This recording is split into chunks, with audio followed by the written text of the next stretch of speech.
Hi again. People often ask me, difficult question, if you only could have one rifle, which rifle would it be? So usually I'll answer something like a pre-64 Model 70 or something like that. And then I thought about it more seriously, and I guess if I just had to have one rifle, you know, for hunting and shooting and for kind of pride of ownership, it would probably be the Ruger #1. This is the full stock model. I'm not sure that they're still in production.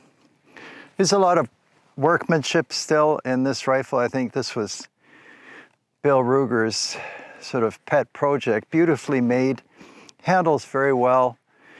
And I've owned and I still own the Hagen single shot rifles and the Herons, and there are a lot of fantastic European single shots, but somehow the Ruger #1 with the full stock, it just captures everything that I look for in a rifle.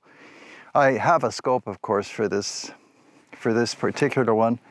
It's in .243, which is, maybe not the most popular round in the media these days, but it remains a bestseller because it's just an excellent round. And I've said it before, it performs out of all proportion to the paper ballistics that you'll read. But let's go over the rifle. So it's got a quarter rib, and they really went to town with the fasteners on this quarter rib. It's got screws and it's got pins. It's definitely not moving anywhere. Front sling swivel, it's all self-explanatory. Barrel band front sight, excellent. You can remove the blades quite easily by depressing a pin. The nose cap is steel.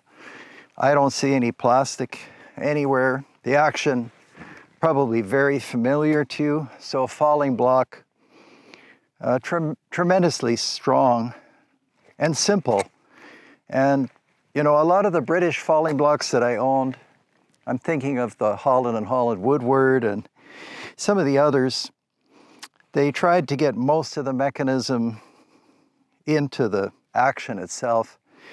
And it's pretty crowded in there. That's not that much room for a number of mechanisms, actually, that have to be at work, such as the ejector and so on, and the linkage to drop the block.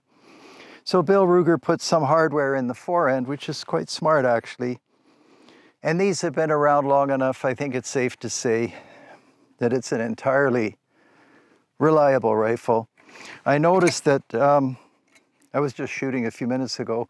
Oh, we shot at that paper target. I was just doing some groups. People always say, well, shoot some groups. So we did that, and it seems to be like between a ½ inch and an inch, depending on how far back I go. I'd say it's at 100 yards or 100 meters. It's probably a 3/4 to 1.5, depending on me, of course.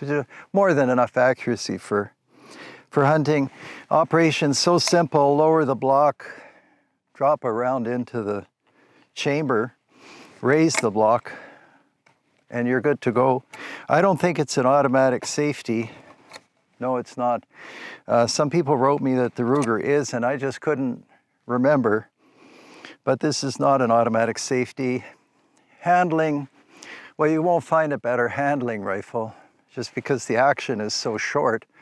A bolt action would be from here to here, then you start the barrel.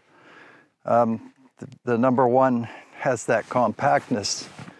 And yeah, pointability and everything else, it just doesn't get any better. It's right on, and actually I had no problem making some small grooves, but what we'll do is just shoot that steel plate. It's reactive, and we'll see how it reacts to the 100 grain 243 bullet. It's got a sling that says Ruger on it. I'm sure it's entirely familiar to you, but I thought I'll show you anyway.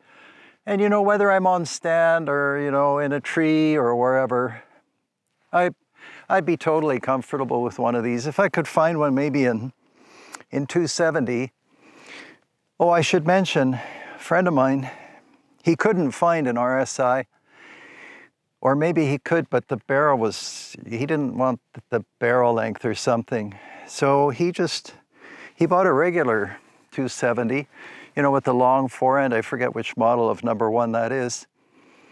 And he had a forend made that's full length, and he got a Ruger nose cap.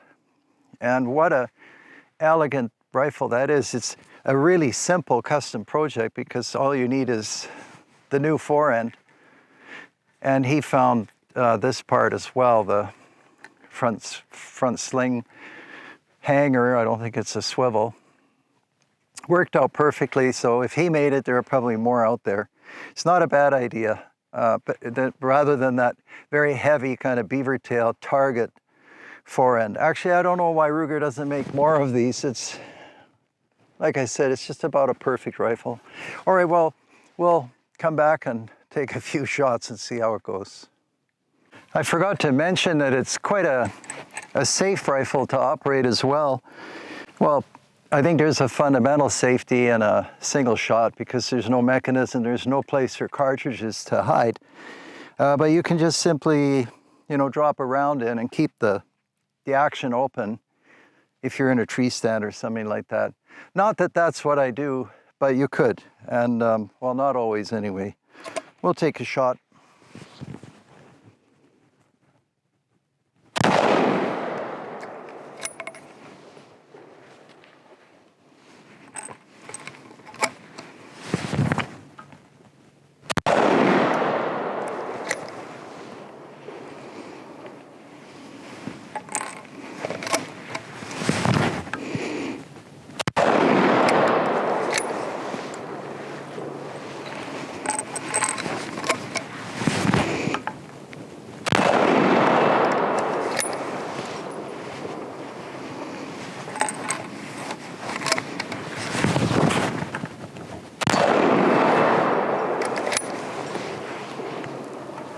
So you can see it's more or less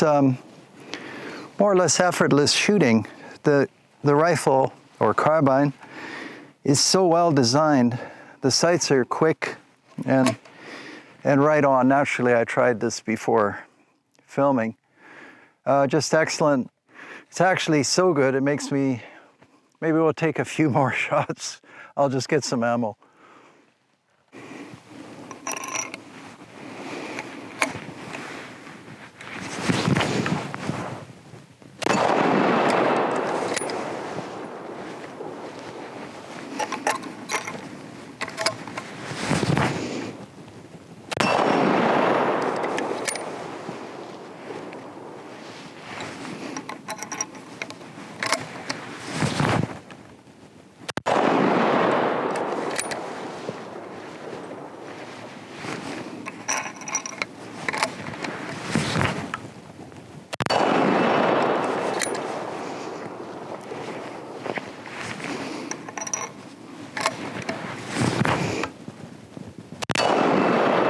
Yeah, well, we could shoot here all day long, and maybe we should. It's great, but it warms up, and you know, I'm aware of barrel wear and things like that. Probably too aware. I don't think I've fired a rifle that many times. Great ejector on the Browning as well, on the Ruger, I should say, as well, and doesn't throw the shells, the empty casings, too far.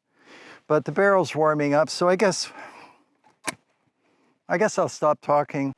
Just wanted to show you this rifle. So that would probably be my only rifle. And I mean, rate of fire, you can see, obviously this is not a, you know, super fast action to operate, but I wasn't pressing myself to reload too quickly, and it's a reasonable rate of fire. Anyway, most of the time you only need one shot. All right, well, thanks for watching. We'll see you next time.